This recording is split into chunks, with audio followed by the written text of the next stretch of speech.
vamos a comenzar la ronda de preguntas a nuestros expositores. Quiero primero felicitarlos por las exposiciones, muy claras, muy didácticas. Muchas gracias. Al expositor, Rodrigo Arias. ¿Existen actualmente en Chile sistemas productivos donde se estén utilizando modelos para producir estrés en los animales? A ver si entiendo la pregunta. ¿Para producir estrés o que produzcan estrés? Perdón, es para predecir. Ah, para predecir. Sí. Que yo sepa, no. En general, es un tema en general del bienestar animal. Hay bastante trabajo, sobre todo en la Universidad Austral, la Universidad de Chile, vienen trabajando el tema del bienestar animal en general. Pero que, bueno, si bien está involucrado con el tema del cambio climático o el cambio del clima, es un componente un poquito más allá. En ese escenario que estamos hablando, que nos reúne hoy día, que es el cambio climático, a mi entender no existen modelos, ¿no es cierto?, que nos permitan predecir. Existen en Estados Unidos, hay el USDA tiene una página donde ustedes entran, ¿no es cierto?, y con estos modelos de confort térmico les hace un pronóstico semanal y le indica qué partes del país, por ejemplo, las temperaturas van a alcanzar estas, sobre todo en este por verano, niveles de riesgo, de manera tal que los productores puedan entonces tomar medidas preventivas. En algún momento lo conversamos con alguna gente de gobierno hace un par de años atrás, la idea de poder generar un modelo, ¿no es cierto?, de esa magnitud, de esas características que nos permita tener, así como está el pronóstico del tiempo, un pronóstico de confort térmico para los animales y que pudiera ser de público uso. Pero hasta el momento no. Otra consulta. ¿Se requerirá mayor número de especialistas en los ámbitos de ganado productor, leche o carne? Bueno, en función de lo que indican las estadísticas internacionales, la proyección de crecimiento de la población, el aumento de los ingresos, ¿no es cierto? Porque los países que están en vías de desarrollo efectivamente están aumentando su consumo de productos animales, ¿no es cierto?, proteína animal del orden del 6%, más o menos, mientras que los países desarrollados, hablemos de la Unión Europea, Estados Unidos, en general tienden a mantener su consumo o incluso a disminuirlo en el caso de Europa, los productos de origen animal. Entonces, cuando uno tiene un poquito más de plata, ¿no es cierto?, pasa de la mortadela lisa a un bistec, ¿no es cierto?, a una comida un poquito mejor. Y eso un poco también explica no solamente el aumento de la población, sino que también, sobre todo en los países en vía de desarrollo, este aumento de los ingresos demanda entonces una mayor cantidad de proteína de origen animal. Y eso implicaría, ¿no es cierto?, que debiera aumentar la producción. De hecho, la FAO habla de que en general la producción agrícola debiera aumentar al 2050 en las proyecciones del orden de un 70% de la producción global para poder sustentar la demanda. Y indudablemente eso implicaría una mayor demanda de profesionales capacitados para sustentar esa producción bajo el esquema que hablábamos, ¿no es cierto?, de más eficiencia, mayor productividad, pero también con el resguardo ambiental o el cuidado de los recursos naturales. ¿Y en cuanto a las forrajeras, necesitaremos más especialistas? ¿Especies forrajeras? Bueno, yo creo que el desafío para Chile ahí es aumentar la masa ganadera y eso pasa efectivamente por mejorar el alimento base, que es la pradera, que es el más barato. Lo que sí, y un poquito lo mencionaba, ¿no es cierto, Alex, es el tema de cómo algunas especies, particularmente la valleca, ¿no es cierto?, son muy susceptibles al estrés hídrico por su sistema radicular, ¿no es cierto?, más superficial. Entonces, y hemos visto cómo se han ido incorporando estos últimos años una serie de cultivos forrajeros, ¿no es cierto?, para lograr cubrir o mejorar este balance de alimento. Entonces yo creo que más que necesariamente especies forrajeras, sí pensar en el concepto que planteaba Alex, ¿no es cierto?, de balancear la oferta de alimentos, ¿no es cierto?, a nivel predial, y eso incluye, entre otras estrategias, ¿no es cierto?, tener mejores especies con mayor productividad, pero también, y desde el punto de vista ambiental, que es otro tema no menor, las praderas nuestras, sobre todo las del sur de Chile, llegan a salidas de invierno, ¿no es cierto?, comienzo de primavera, a niveles muy altos de proteína, ¿no es cierto?, en algunos casos superando el 30-32% de proteína cruda, lo que básicamente, ¿no es cierto?, es duplicar los requerimientos de una vaca, ¿no es cierto?, que es del orden del 18% en el caso de la vaca lechera, 20%, y en un animal de carne que no es más del 10 al 12%, prácticamente lo está triplicando. Y lo que el animal no ocupa de nitrógeno lo elimina, y eso se genera en contaminante de napas subterráneas, ¿no es cierto?, o eventualmente incluso puede llegar a lluvia ácida por el óxido nitroso, etcétera. Y en cuanto a mano de obra especializada, Bueno, aquí yo concuerdo con lo que planteaba Héctor, ¿no es cierto?, en términos de el preparar, capacitar permanentemente a los equipos de trabajo, y eso implica lo que nosotros vemos en el día a día, ¿no es cierto?, en las universidades, este concepto de la educación continua, de la formación continua, tiene que ser también llevada a nivel predial. Conocimiento se está renovando a ritmos muy rápidos, y lo que nosotros aprendimos 5 años atrás, hoy día probablemente está obsoleto. Solo 2 ejemplos. El tema de las grasas. Por 30 años, ¿no es cierto?, nos dijeron que las grasas eran el demonio, y resulta que hoy día, ¿no es cierto?, toda la evidencia científica está diciendo que en realidad, cometimos un error, eran los carbohidratos, el azúcar es el demonio y no necesariamente la grasa. Entonces, en periodos cortos de tiempo, ¿no?, como son esos, 30, 40 años, ¿cómo puede cambiar tan significativamente el conocimiento? parece que teníamos una consulta del público.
Que tal vez alguno de los antiguos instructores que trabajamos en INACAP lo puedan tener.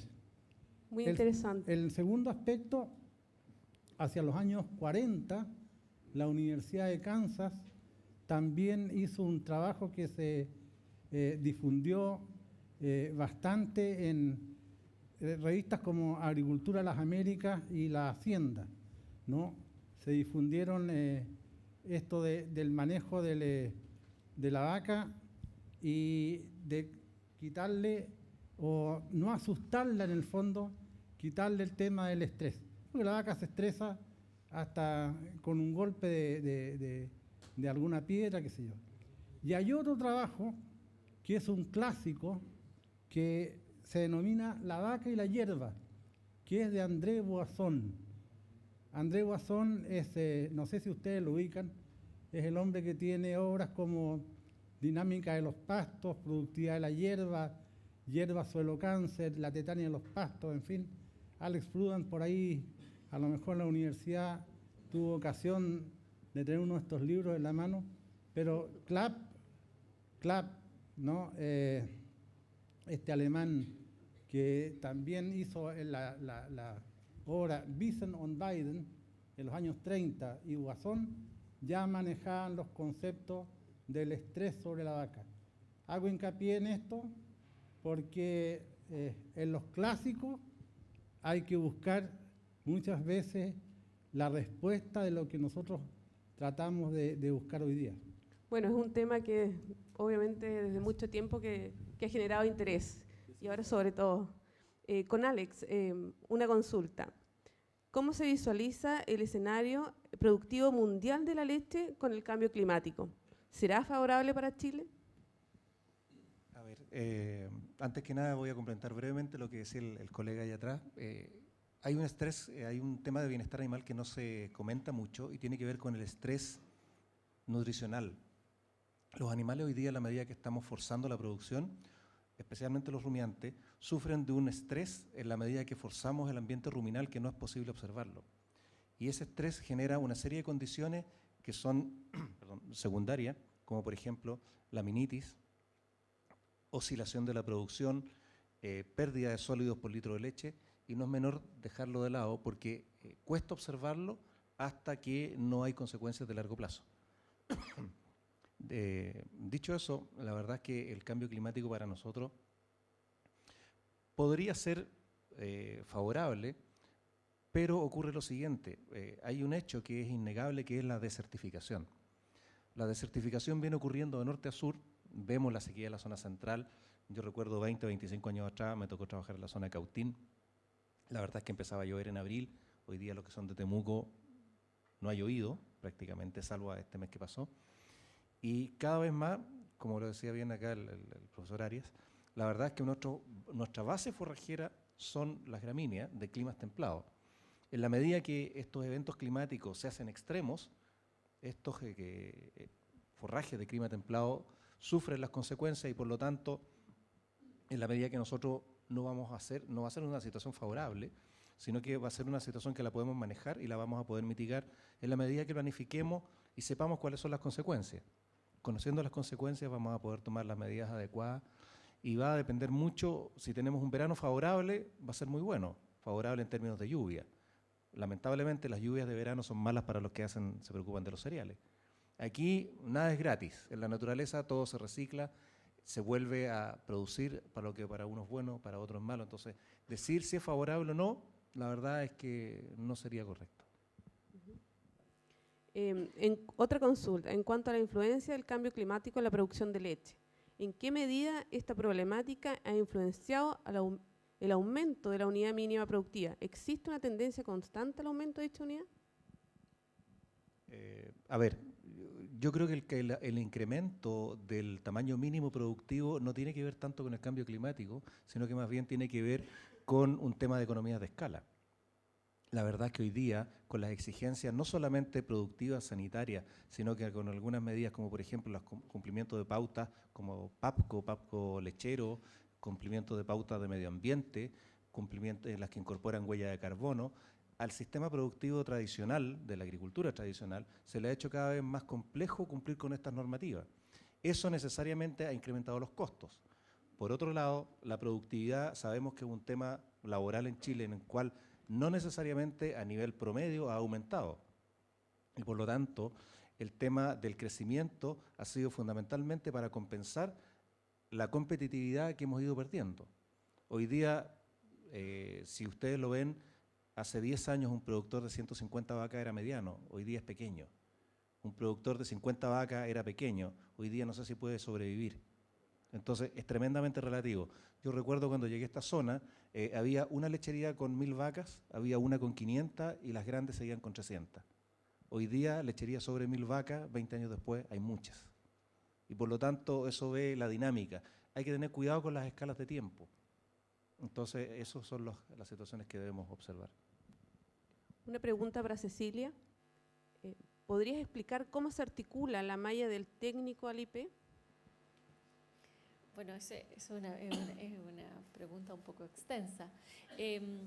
A ver, las competencias, hay que entender que los ámbitos de las competencias, tanto productivas como en el área de la comercialización, el desarrollo de productos, etcétera, tienen una escala que va desde lo más complejo a lo menos complejo.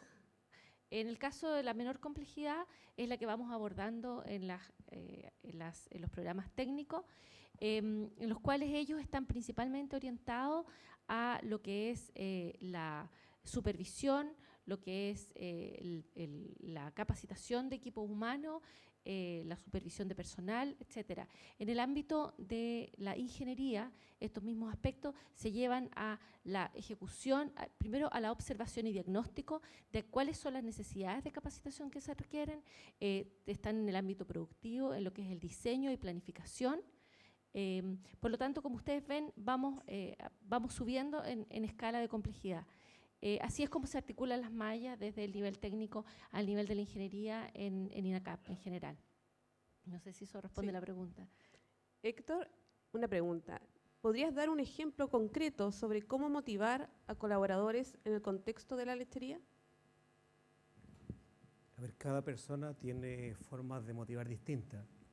Así que primero hay que conocer a cada uno de ellos. Entonces, te puedo decir que uno puede ser motivado con darle permiso para que vaya a ver al partido de Chile tranquilo, y otro puede ser motivado por un tema económico. Hay distintas situaciones. Una persona joven que tiene niños menores aprecia mucho el estar tiempo con su familia, por lo tanto él tiene otro tipo de motivaciones. Y después lo otro es el tema de sentirse partícipe fundamentalmente dentro del equipo de trabajo, o sea, haciendo que lo tomemos en cuenta. O sea, eso va a influir en todas las personas, independiente el carácter que tenga o las motivaciones que tenga por otras razones. Pero en sí tienen que preocuparse de lo que mayor efecto va a tener en el fondo es hacerlos a cada uno sentirse de que son fundamentales en el proceso o trabajo que ellos realicen. Muchas gracias. Bueno, como parte del cierre, digamos, queríamos pedir unas pequeñas palabras de conclusión a cada expositor sobre su tema. Rodrigo. Bien, bueno, yo creo que el mensaje que a mí me gustaría colocar es que el tema del estrés en general, ¿no es cierto?, en los animales es importante, y particularmente, ¿no es cierto?, lo que nos estamos enfrentando hoy por hoy, que es este estrés climático, que el tema, ¿no es cierto?, central son estos eventos como el que dimos ahora, y que la organización se preocupó de que hubiera un evento, ¿no es cierto?, extremo como esta nieve que cayó, así que felicitaciones a la organización. No, básicamente estos eventos extremos son los más críticos. Era parte del evento. Era parte del evento. Eso, digamos, que hay que estar preparado para estos eventos, digamos. Tener planes de contingencia y tratar de usar las herramientas que hoy día están disponibles. Estamos tratando de adaptar tecnologías a nuestra realidad, porque no siempre es bueno ir y copiar afuera, ¿no es cierto? A veces puede funcionar bien, otras veces no. Entonces hay que tener cautela cuando se replican modelos que no son validados o adaptados a la región. Alex. Complementando un poco lo que dice el profesor Arias, yo la verdad es que si bien planteé un tema sobre la nutrición en el ganado, la verdad es que esto está inserto en un ámbito que es mucho más amplio y que tiene que ver con el bienestar animal. La nutrición es uno de los temas de los tantos temas que involucra el bienestar animal, desde el punto de vista que nosotros podemos manejar muchas variables, previniendo, mejorando o simplemente dando mejores condiciones para que los individuos produzcan de manera mejor, más eficiente y más feliz. El concepto de felicidad también existe en los animales. Cuando uno convive con ellos, uno aprende que los animales a uno le hablan. A uno le enseñaron que los animales hablan a través de la semáfora, tienen una serie de señales que indican su bienestar. Si están comiendo con apetito o no, si están deprimidos, si están cumpliendo todas las funciones vitales, si les duele algo o si les molesta a la gente. Los que han tenido la oportunidad de entrar a una sala de ordeña saben cómo los animales se comportan cuando algo les molesta. ¿Ya? Y por lo tanto, aprender a conocer más nuestros animales nos va a permitir manejar de mucha mejor manera todas las variables, y en este caso particular del cambio climático, el bienestar animal va a ser una de las herramientas fundamentales, a través de la nutrición, de los elementos del recurso humano, de los elementos que van a mitigar las condiciones en donde estos se desenvuelven, la mejor herramienta que nos va a permitir prevenir y combatir estos efectos nocivos que nosotros vamos a tener en nuestros sistemas productivos. Cecilia. Bueno, más que resumir algo, quiero hacer como un llamado también a nuestros alumnos y a todas las personas que están acá de la industria y diferentes autoridades. Yo creo que los alumnos de INACAP tienen un tremendo potencial, que el día que llegan acá van caminando hasta efectivamente poder egresar con aquellas competencias que nosotros estamos comprometidos a formar. Los alumnos, yo creo que una de las cosas más importantes dentro de su perfil de egreso es el tema de la transferencia de tecnología. Y la transferencia de tecnología tiene que ver con la cercanía con el agricultor, con la cercanía de la problemática de la industria. En la medida en que ellos se comprometan desde el día 1 y aprendan como les enseñan sus profesores, bueno, que tengo acá, van a ir construyendo algo que no todas las carreras, institutos de agronomía o de ingenierías agrícolas o de técnicos agrícolas les pueden dar. Yo creo que el aprendizaje en terreno es lo más importante, el compromiso con la gente. Los grupos humanos, como les dije antes, son diversos y uno aprende todos los días de toda la gente, del hombre más humilde que se desempeña en el campo hasta el asesor más capacitado, incluso el extranjero que pueda venir a enseñarnos algo acá, ¿ya?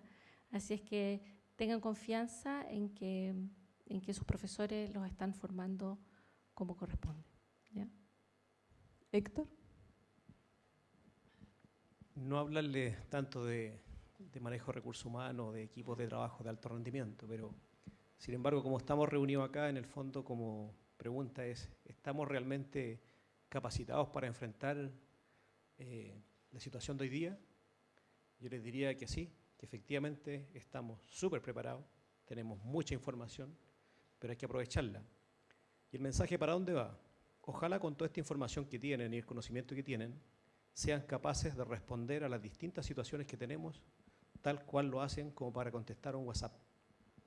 Si fuéramos así deficientes, olvídense, somos un país potencia alimentaria. Eso.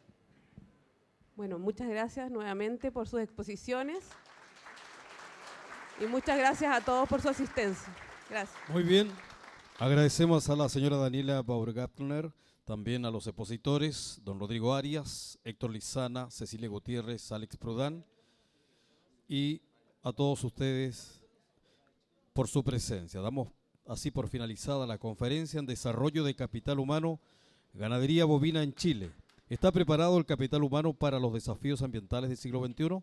Agradecemos la compañía de cada uno de ustedes y a quienes aún no lo han hecho les solicitamos por favor hacer entrega de la pauta de evaluación de esta jornada a nuestras anfitrionas. Su opinión es muy valiosa. En nombre de INACAP, muchas gracias, muy buenos días.